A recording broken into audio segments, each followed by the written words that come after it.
اعوذ باللہ من الشیطان الرجیم بسم اللہ الرحمن الرحیم یا ایہا الناس قد جاءتکم موعظۃ من ربکم وشفاء لما فی الصدور وہدی ورحمۃ للمؤمنین قل بفضل اللہ وبرحمتہ فبذلک فلیفرحوا ھو خیر مما یجمعون۔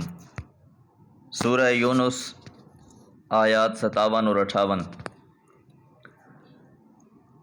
یا ایھا الناس، اے لوگو، قد جاءتکم، تحقیق آئی تمہارے پاس، موعظۃ، نصیحت، من ربکم، تمہارے رب کی طرف سے، وشفاء، اور شفا، لما فی الصدور، جو سینوں میں ہے۔ یاد رہے کہ تسلسل کلام، سلسلہ کلام آیت نمبر 37 سے کفار کے اس خیال کی تردید سے چلا آ رہا تھا کہ یہ قرآن کوئی من گھڑت چیز نہیں ہے۔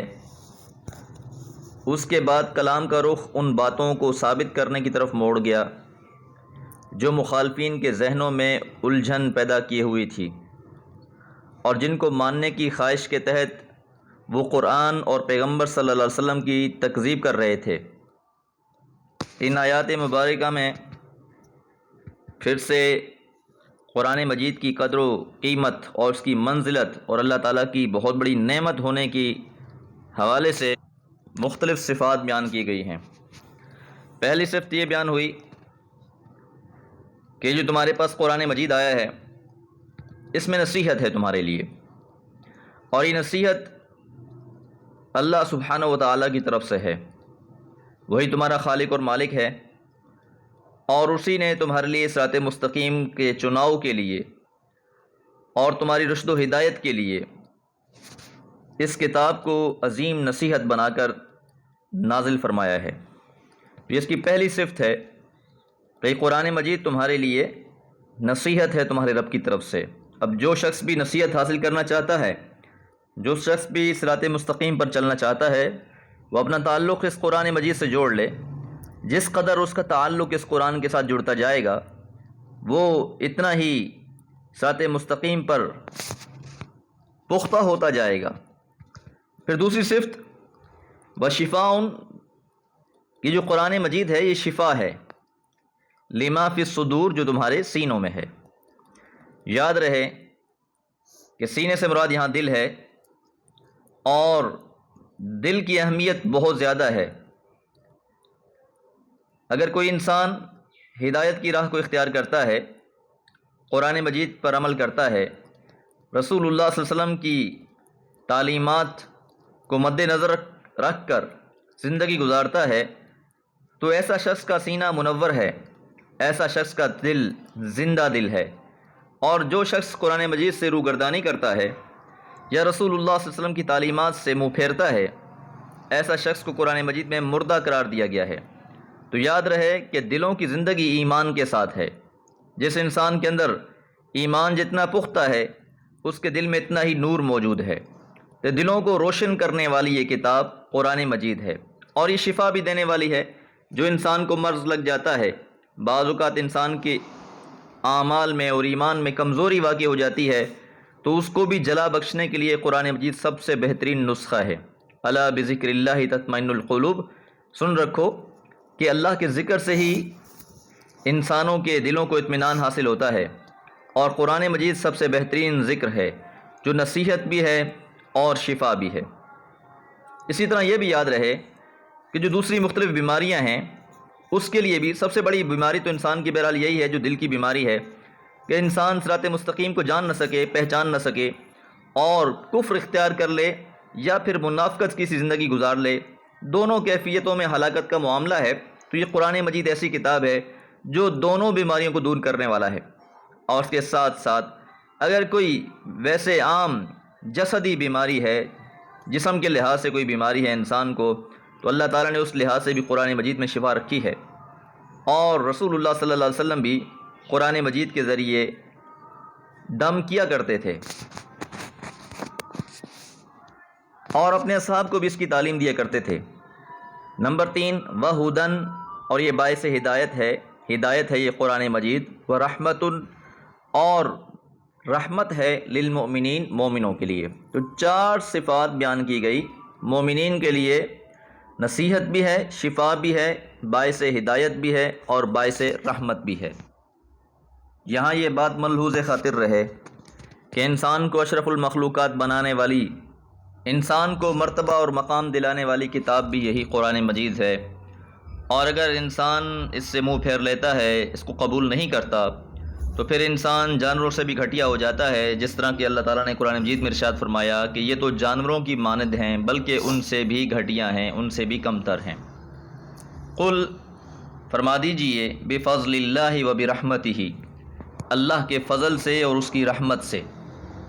یہ جو اللہ تعالیٰ کے انعامات ہیں، یہ اللہ تعالیٰ کا بہت بڑا فضل ہے، اللہ کا بہت بڑا انعام ہے انسانوں پر، کہ اس نے اپنی زندہ و جاوید کتاب نازل فرما دی ہے، جو تا قیامت محفوظ رہنے والی ہے اور ان کی رہنمائی کرنے کے لیے موجود رہے گی۔ فَبِذَلِكَ فَلْيَفْرَحُوا، پس اسی بات پر وہ چاہیے کہ وہ خوش ہوں، اسی بات پر وہ خوشیاں منائیں۔ تو جن کو خوش ہونا ہے وہ اس فضل و رحمت کو اختیار کریں اور اس پر خوش ہوں۔ ہوا خیر، اور وہ بہتر ہے، مما یجمعون، اس سے جو وہ جمع کر رہے ہیں۔ دنیا کا ساز و سامان جمع کیے جا رہے ہیں، حالانکہ قرآن مجید اور اس کا علم ہر چیز سے بہتر ہے۔ اللہ تعالیٰ سے دعا ہے اللہ تعالیٰ قرآن مجید سے زیادہ استفادہ حاصل کرنے کی توفیق عطا فرمائے۔ وما علیہ الا البلاغ۔ اعوذ باللہ من الشیطان الرجیم، بسم اللہ الرحمن الرحیم۔ قل ارأيتم ما انزل الله لكم من رزق فجعلتم منه حراما وحلالا قل الله اذن لكم ام على الله تفترون وما ظن الذين يفترون على الله الكذب يوم القيامة ان الله لذو فضل على الناس ولكن اكثرهم لا يشكرون۔ سورہ یونس آیات 59 اور 60۔ قل، کہہ دیجئے، ارائیتم، تم کیا دیکھتے ہو، تمہاری کیا رائے ہے، مختلف معنی میں یہ الفاظ استعمال ہوتے ہیں۔ ما انزل اللہ، جو نازل کیا ہے اللہ تعالیٰ نے، لکم، تم پر، من رزق، رزق میں سے، فجعلتم، پس تم نے بنا دیا، منہ، اس میں سے، حرامن، حرام، و حلالن، اور حلال۔ سابقہ آیات میں تسلسل کے ساتھ اللہ تعالیٰ کی وحدانیت، معرفت الہی کے بارے میں آیات پڑھی ہم نے، اور خاص طور پر انسانوں کے بہت بڑے گناہ جسے شرک کہا جاتا ہے، اس کے بارے میں بہت سی آیات گزری۔ اب یہاں سے ایک اور بہت بڑے گناہ کی طرف، ایک بہت بڑے جرم کی طرف اللہ تعالیٰ متنبہ فرما رہے ہیں۔ وہ جرم کیا ہے کہ اے محمد صلی اللہ علیہ وسلم، آپ ان سے کہیں کہ جو رزق اللہ تعالیٰ نے تمہارے لیے اتارا ہے، اس میں سے تم بعض چیزوں کو حلال قرار دے دیتے ہو اور بعض چیزوں کو حرام قرار دیتے ہو۔ تو یاد رہے کہ شریعت ساز، شریعت بنانا، چیزوں کو حلال اور حرام قرار دینا، یہ اللہ تعالیٰ کا اختیار ہے، انسانوں کا اختیار نہیں ہے۔ اللہ تعالیٰ نے جو چیزیں حلال کی ہیں اس کے بارے میں بھی وضاحت فرما دی ہے، اور جو چیزیں حرام کی ہیں اس کے بارے میں بھی آگاہ کر دیا ہے۔ اس لیے رسول اللہ صلی اللہ علیہ وسلم نے فرمایا کہ ان الحلال بین و ان الحرام بین، حلال بھی واضح ہے اور حرام بھی واضح ہے۔ لیکن ان لوگوں نے کیا کر رکھا تھا کہ بہت سی چیزوں کو اپنی منمانی سے حلال قرار دے دیا تھا اور بہت سی چیزوں کو حرام قرار دے دیا تھا۔ تو گویا جو اللہ تعالیٰ کا اختیار تھا، اس اختیار میں یہ تصرف کر رہے تھے۔ تو اس لیے فرمایا کہ ان سے کہہ دو کہ جو رزق اللہ نے نازل کیا ہے اس کو تم کیسے حلال اور حرام قرار دے رہے ہو۔ تو اس کو حلال اور حرام قرار دینے کا اختیار بھی اللہ تعالیٰ کا ہے۔ کسی انسان کو یہ اختیار نہیں ہے کہ اللہ تعالیٰ کی حلال چیزوں کو حرام قرار دے دیں، اور نہ کسی حرام چیز کو حلال قرار دینے کا اختیار دیا جا سکتا ہے۔ تو اس لیے سورہ انعام میں بھی ہم نے پہلی تفصیل سے پڑھا کہ بہت سی چیزیں ایسی تھیں جسے انہوں نے حلال قرار دیا ہوا تھا۔ قل کہہ دیجئے، اللہ کیا اللہ تعالیٰ نے اذن لکم اجازت دی ہے تم کو، ام یا علی اللہ اللہ کے بارے میں تفترون تم جھوٹ گھڑ لیتے ہو۔ یاد رہے کہ دیندار طبقہ ہمیشہ جب بھی کوئی اس طرح کا کام کرتا ہے، کسی حلال چیز کو حرام قرار دیتا ہے یا حرام چیز کو حلال قرار دیتا ہے، تو وہ یہ نہیں کہتے کہ ہم کہہ رہے ہیں، بلکہ ان کی نسبت اللہ تعالیٰ کی ذات کی طرف کر دیتے ہیں کہ اللہ تعالیٰ نے کہا ہے، یا آج کے دور میں کوئی یہ کہ جی قرآن میں لکھا ہے، رسول اللہ صلی اللہ علیہ وسلم کا فرمان ہے۔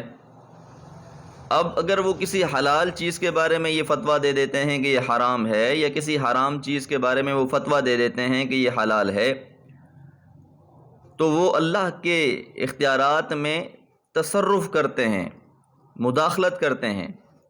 تو اللہ تعالیٰ نے تو اس چیز کی اجازت نہیں دی، تو جب وہ ان چیزوں کی نسبت اللہ تعالیٰ کی طرف کر رہے ہوتے ہیں تو یہ اللہ تعالیٰ کے بارے میں بہت بڑا جھوٹ ہوتا ہے جسے وہ گھڑ لیتے ہیں۔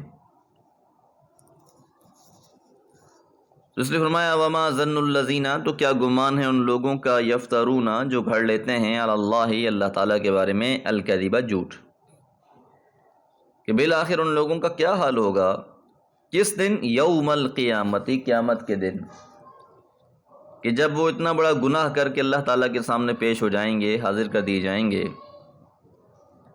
تو اس دن ان کی کیا کیفیت ہوگی، کہ یہ وہ لوگ ہیں جنہوں نے اللہ تعالیٰ کے اختیارات میں بے جا تصرف، بے جا تجاوز کیا۔ اور قرآن مجید میں ایک اور جگہ پر اللہ تعالیٰ نے اس معاملے میں، اور خاص طور پر عوام اگر اس دیندار طبقے کی طرف سے حلال چیزوں کو جنہیں انہوں نے حرام کر رکھا ہے حرام مان لیتی ہے، اور ان حرام چیزوں کو جسے اللہ اور اس کے رسول نے حرام قرار دیا ہے وہ اسے حلال مان لیتی ہے، تو یہ خدا بنا دینے کے مترادف کہا گیا ہے۔ ان اللہ، یقیناً اللہ تعالیٰ، لذو فضل، فضل والے ہیں، یقیناً فضل والے ہیں، علی الناس، لوگوں پر، کہ اللہ تعالیٰ تو بہت زیادہ فضل کرتے ہیں انسانوں پر، آسانیاں فرماتے ہیں انسانوں کے لیے، نعمتیں عطا فرما رہے ہیں انسانوں کو۔ تو جس چیز کو اللہ تعالیٰ نے حلال قرار دیا ہے وہ بھی اللہ کا فضل ہے انسانوں پر، اور اگر اللہ تعالیٰ نے کسی چیز کو حرام قرار دے دیا ہے تو یہ بھی اللہ کا فضل ہے۔ یقیناً حلال میں اللہ تعالیٰ نے انسانوں کے لیے نفع اور فائدہ رکھ دیا ہے، اور حرام میں انسانوں کے لیے نقصان رکھا ہے۔ تو انسانوں کو آگاہ کر دیا ہے کہ یہ چیزیں کھاؤ گے حلال ہیں، فائدہ مند ہیں تمہارے لیے، یہ چیزیں حرام ہیں، ان کو اختیار کرو گے تو نقصان اٹھاؤ گے۔ لیکن ولیکن، اور لیکن، اکثرہم، اکثریت ان میں سے، لا یشکرون، شکر ادا نہیں کرتی۔ تو یہ ناشکری ہے کہ آپ حلال کو حرام قرار دے دیں، حرام کو حلال قرار دیں، یا اللہ کی حلال چیزوں کو اپنے لیے حرام سمجھ لیں، تو یہ ناشکری ہے۔ اور اصول یہی ہے کہ جب بھی انسان شکر کرتا ہے اللہ تعالیٰ مزید عطا فرماتا ہے۔ ان شکرتم لازیدنکم، اللہ فرماتے ہیں ہم یقیناً بڑھا دیں گے تمہارے لیے۔ وَلَئِن كَفَرْتُمْ، اور اگر تم ناشکری کرو گے تو پھر اللہ تعالیٰ کی پکڑ، اللہ تعالیٰ کا عذاب بہت سخت ہے۔ اللہ تعالیٰ سے دعا ہے اللہ تعالیٰ ہمیں شاکرین میں سے بنا دے۔ وَمَا عَلَيَّ إِلَّا الْبَلَاغُ۔